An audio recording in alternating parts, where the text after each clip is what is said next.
میری گردن پکڑ لینا، اگر یہ وظیفہ اثر نہ دکھائے پلتے ہی کام ہوگا۔ نحمدہ ونصلی علی رسولہ الکریم۔ فاعوذ باللہ من الشیطان الرجیم، بسم اللہ الرحمن الرحیم۔ محترم ناظرین، آج جو آپ کو وظیفہ بتانے جا رہا ہوں یہ بہت ہی مجرب وظیفہ ہے۔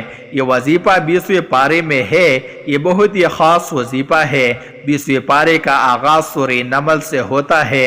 20ویں پارے کے آغاز میں اللہ تعالی نے بڑی وضاحت کے ساتھ اپنی قوت تخلیق اور توحید کا ذکر کیا ہے۔ اللہ تبارک و تعالی فرماتے ہیں کہ اللہ کے سوا کون ہے جس نے زمین و آسمان کو بنایا ہو اور آسمان سے پانی کو اتارا جس کی وجہ سے مختلف قسم کے باغات اگتے ہیں، اور فرمایا کون ہے جس نے زمین کو قرار دیا ہے اور اس میں پہاڑوں کو لگایا ہو اور اس میں نہروں کو جاری فرمایا ہو۔ سورہ نمل کے بعد سورہ قصص ہے۔ سورہ قصص میں اللہ تعالی نے جناب موسیٰ علیہ السلام کی ولادت کا ذکر کیا ہے۔ فرعون ایک برس بنی اسرائیل کے بچوں کو قتل کرواتا اور 1 سال ان کو زندہ چھوڑ دیتا تھا۔ جناب موسیٰ علیہ السلام اس سال پیدا ہوئے جس سال فرعون نے بچوں کے قتل کا حکم دے رکھا تھا۔ اللہ تعالی نے موسیٰ علیہ السلام کی والدہ پر وحی کو نازل فرمایا کہ ان کو دودھ پلائے۔ جب خدشہ ہو کہ فرعون کے ہر کار عام پہنچے تو ان کو جولی میں اٹھا کر سمندر کی لہروں کے نظر فرما دے۔ جناب موسیٰ علیہ السلام کی والدہ یہاں تک کہ جناب موسیٰ علیہ السلام کی بہن آگے بڑھے اور کہنے لگے کہ کیا میں آپ کو ایک ایسے خانوادے سے آگاہ نہ کروں جو آپ کے لیے اس بچے کی کفالت کر دے؟ فرعون نے کہا اس خاندان کو بھی آزما لینا چاہیے۔ جناب موسیٰ علیہ السلام کے والدہ فرعون کے محل میں پہنچے۔ موسیٰ علیہ السلام کو اپنی گود میں لیا تو جناب موسیٰ علیہ السلام نے فوراً دودھ پینا شروع کر دیا۔ اللہ تعالیٰ کی قدرت کا عجیب منظر ہے کہ دشمن موسیٰ علیہ السلام کی والدہ کو دودھ پلانے کی اجرت دے رہا تھا۔ جناب موسیٰ علیہ السلام کا اسے قتل کرنے کا ارادہ نہ تھا۔ جب آپ نے یہ منظر دیکھا تو آپ نے پروردگار عالم سے توبہ و استغفار کی۔ اللہ تعالیٰ نے جناب موسیٰ علیہ السلام کی توبہ و استغفار کو قبول کر لیا۔ اسی اثناء میں موسیٰ علیہ السلام کو اس بات کی اطلاع ملی کہ فرعون کے کارے ان کو تلاش کر رہے ہیں۔ آپ علیہ السلام نے اللہ تعالیٰ سے رہنمائی کو طلب کیا۔ اللہ تعالیٰ نے جناب موسیٰ علیہ السلام کی رہنمائی کی اور ان کو مدین کے گھاٹ پر پہنچا دیا۔ موسیٰ علیہ السلام 10 برس تک جناب شعیب علیہ السلام کے پاس مقیم رہے اور ان کی بکریاں بھی چراتے رہے۔ 10 برس کے بعد جناب موسیٰ علیہ السلام نے وطن واپسی کا ارادہ کیا۔ راستے میں سردی کا احساس ہوا۔ طور پہاڑ کے پاس گزرے تو دور سے آگ کو جلتا ہوا محسوس کیا۔ اپنی اہلیہ کو فرمانے لگے تم ذرا ٹھہرو، میں طور پہاڑ سے آگ لے کر آتا ہوں، اس سے ذرا حرارت پیدا ہو جائے گی۔ جب طور پر پہنچے تو خالق کائنات نے آواز دی اے موسیٰ میں اللہ عزیز و حکیم ہوں۔ اس موقع پر آپ کو اللہ تعالیٰ نے نبوت سے نواز دیا اور آپ کو عصا دی۔ حضرت موسیٰ علیہ السلام، حضرت سلیمان علیہ السلام، حضرت صالح علیہ السلام اور حضرت لوط علیہ السلام نے اپنی زندگی میں مختلف قبیلوں کے خلاف جدوجہد کی۔ سب سے مفصل بیان حضرت سلیمان علیہ السلام کی جدوجہد ہے جس کی وجہ سے شیبہ کی توحید میں تبدیلی آئی۔ اس مقدس سورت کی کچھ آیات حضرت سلیمان علیہ السلام کی پرندوں اور کیڑوں کے ساتھ بات چیت کرنے کی صلاحیت کا حوالہ دیتی ہے۔ مثال کے طور پر حضرت سلیمان علیہ السلام نے چوینٹوں سے بات کی۔ مزید برآں جنات حضرت سلیمان علیہ السلام کی پہنچ اور دربار میں حاضر ہوتے تھے۔ آخرکار وہ بہت کم وقت میں یمن سے شیبہ کا تخت شام لانے میں کامیاب ہو گئے۔ آیات کی تعداد سورہ نمل میں 93 آیات، 1166 کلمات اور 4795 حروف ہے۔ یہ درمیانی سورتوں میں سے ایک ہے جو قرآن کی نصف کی جز سے بھی کم پر مشتمل ہے۔ سورہ نمل کی آیت نمبر 26 کی تلاوت کرتے وقت سجدہ کرنا مستحب ہے۔ سورہ نمل 29 مقاطعاتی سورتوں میں سے 13ویں سورت ہے جو منقطع سورت سے کھیلتی ہے۔ سورہ نمل اس لحاظ سے منفرد ہے کہ ان چند سورتوں میں سے ایک ہے جس میں بسم اللہ الرحمن الرحیم کی مثالیں ہیں۔ یہ جملہ ایک بار سورہ کا آغاز میں اور پھر آیت 30 میں ملکہ شیبہ بلقیس کے نام سلیمان کے خط کے شروع میں آتا ہے۔ سورہ نمل کا موضوع نمبر 1، پوری تاریخ میں توحید کی تبلیغ سب کو ہوتی رہی ہے۔ نمبر 2، یہ تمام مومنین کی رہنمائی کرتا ہے۔ نمبر 3، اللہ کی تخلیق کے نتیجے میں اس کے ساتھ کوئی شریک نہیں ہے، اس شخص کو معاف کرنا ناممکن ہے جو اس کے ساتھ شریک ٹھہرائے۔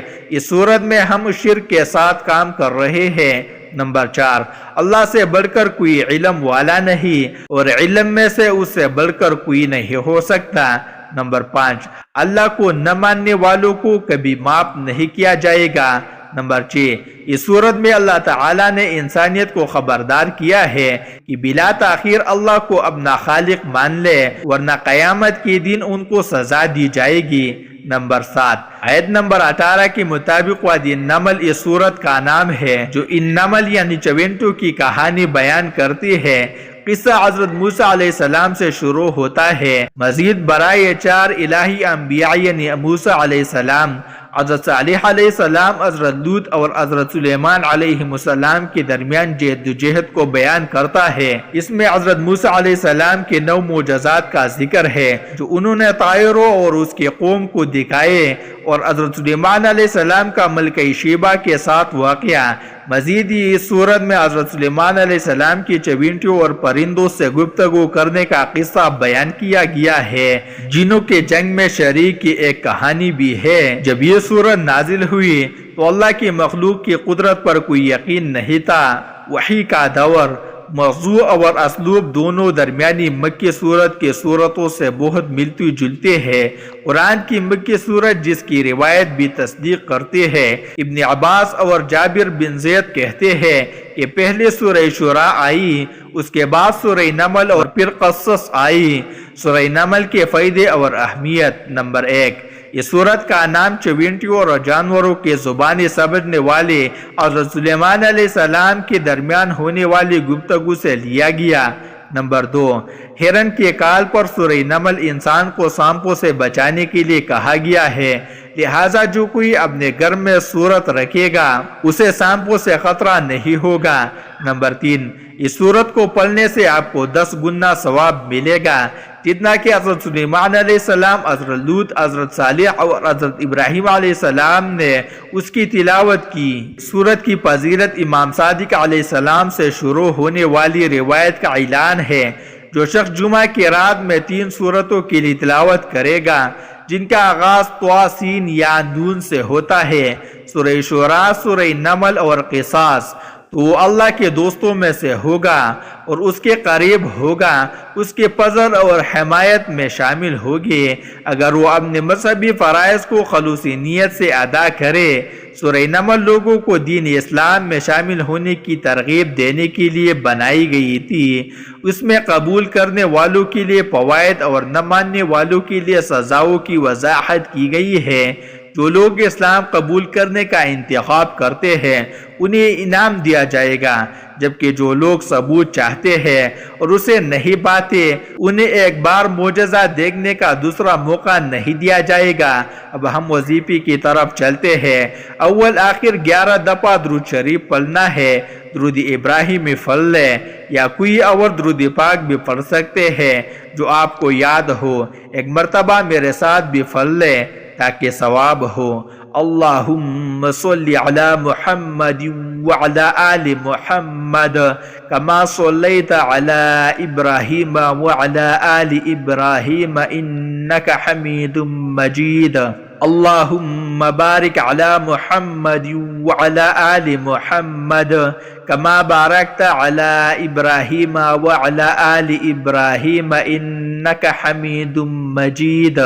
درود پاک پڑھ کر اس کو 21 دفعہ دن میں پڑھو، اللہ اس غم اور خوب کو دور کر دے گا۔ یہ ورد پڑھنے والا اللہ کبھی اس کو نامراد نہیں کرے گا۔ یہ جو دعا مانگے گا اللہ اس کی دعا پوری کرے گا۔ اللہ تعالیٰ اس کے تمام پریشانیاں حل کر دے گا۔ بے شک وہ بڑا غفور الرحیم ہے، بے شک وہ بڑا ہی مہربان نہایت رحم والا ہے، اور وہ تمام جہانوں کا خالق و مالک ہے، اور وہ ہر چیز پر قدرت رکھتا ہے۔ اس دنیا کی ہر ایک شے صرف اس کے کن کی محتاج ہے، اور انشاءاللہ وہ آپ کی بھی تمام حاجات پر کن کہہ دے گا، اور آپ کے تمام مسائل اور تمام پریشانیاں حل کر دے گا۔ یہ 20ویں پارے کے پہلے صفحے پہ ہے، یاد رکھیے گا۔ پہلی ہی صفحے پر جس کو قرآن پڑھنا آتا ہے اس کو بٹھائے، اس سے پوچھے وہ آیت کدھر ہے، شروع کے اندر ہی ہے، 4-5 سطروں کے بعد جو یہ پڑھے گا اب سنے اس کو کیا کیا ملے گا۔ سب سے پہلے کہ اس آیت کو جو ہر نماز کے بعد پڑھے گا، اس کے بعد اگر وہ دعا کرے گا اللہ رب العزت فی اس کی اس دعا کو قبول فرمائے گے، اور اگر ہاں فی قبول فرمائے گے، اور اگر اللہ اپنے علم سے جانتے ہیں یہ تھوڑی دیر بعد اس کا قبول ہونا ضروری ہے، تھوڑی دیر بعد قبول کرے گے۔ اس ورقہ کرنے والے کی اولاد کو اچھے رشتے ملے گے، جو اس ورقہ اہتمام کرے گا ہر نماز کے بعد ایک دفعہ اس کو یا اس کی اولاد کو اللہ اچھے رشتے دے دے گا۔ اس آیت کے پڑھنے والوں کو جب یہ کسی مشکل میں پھنسے گا، اور اگر اس کی زبان سے اس وقت نکلا جب آپ سے موبائل چھیننے کوئی آتا ہے، اس وقت یہ دعا پڑھو، اس کو نظر ہی نہیں آؤں گے، اس ظالم کو آپ نظر ہی نہیں آئے گے۔ یہ میں آپ کو بتا رہا ہوں، میرے گردن پکڑ لینا، اگر کسی کو دیکھو کہ موبائل چھیننے آ رہا ہے یہ دعا پڑھو، اللہ اس ظالم کو ہمت ہی نہیں دے گا آپ کے پاس آنے کی۔ جہاں اگر آپ کوئی غم مسلسل 6-7 دنوں سے آپ کی طرف ہے، کوئی خوف یا کوئی غم آپ کی طرف متوجہ ہے، ماں باپ میں سے کسی کا انتقال ہو گیا ہو، بھائی بہنوں میں سے کسی کا انتقال، اولاد کی طرف سے کوئی غم مل رہا ہے، اس کا ورد بڑھا دو۔ اول آخر 11 دفعہ درود شریف پڑھ کر اس کو 100 دفعہ دن میں پڑھو، اللہ اس غم اور خوف کو دور کر دے گا۔ یہ ورد پڑھنے والا اللہ کبھی اس کو نامراد نہیں کرے گا، یہ جو دعا مانگے گا اللہ اس کی دعا پوری کرے گا۔